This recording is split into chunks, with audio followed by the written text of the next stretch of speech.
রাঙামাটিতে প্রাথমিক সহকারী শিক্ষক নিয়োগে 3 বার প্রবেশপত্র দেয়া হলেও নানা কারণে প্রতিবারই স্থগিত করা হয় পরীক্ষা। এবারও 2 দিন আগে বিজ্ঞপ্তি দিয়ে পরীক্ষা স্থগিত করেছে জেলা পরিষদ।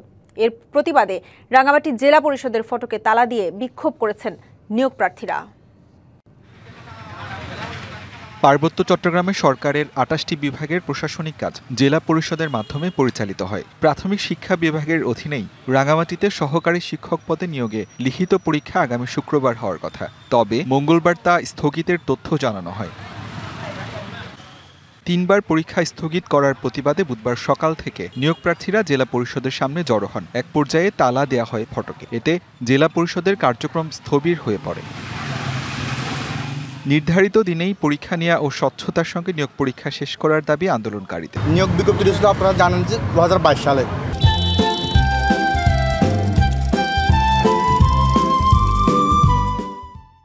তো আজকে 2025 সাল।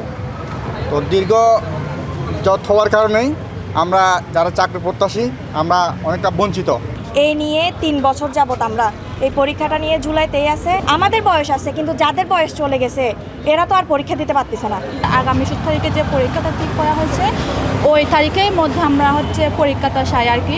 জেলা পরিষদ চেয়ারম্যান জানান, নির্বাচন সহ নানা কারণে স্থগিত করা হয়েছে পরীক্ষা। তো আমি চাচ্ছি যে যদি ইলেকশন শিডিউল যদি একটু পিছিয়ে যায়, যদি শিডিউল পিছিয়ে যায় আমি জনপট করে ফেলবো ভাই। আমি চাই যে আমার হাতে করে দিয়ে যায়, এটাই আমার আশা আর কি। সামনে যদি ইলেকশন শিডিউল যদি ডিসেম্বরের 7 তারিখের মধ্যে 7 তারিখের মধ্যে যদি না হয়, একটু যদি পিছিয়ে যায় 2-3 মাস, এর ভিতরে আমি করে ফেলতে পারবো আর কি। রাঙামাটিতে সরকারি প্রাথমিক বিদ্যালয়গুলোতে 462টি সহকারী শিক্ষক শূন্য পদের বিপরীতে পরীক্ষার্থী 7,000-এর বেশি। DVC news desk.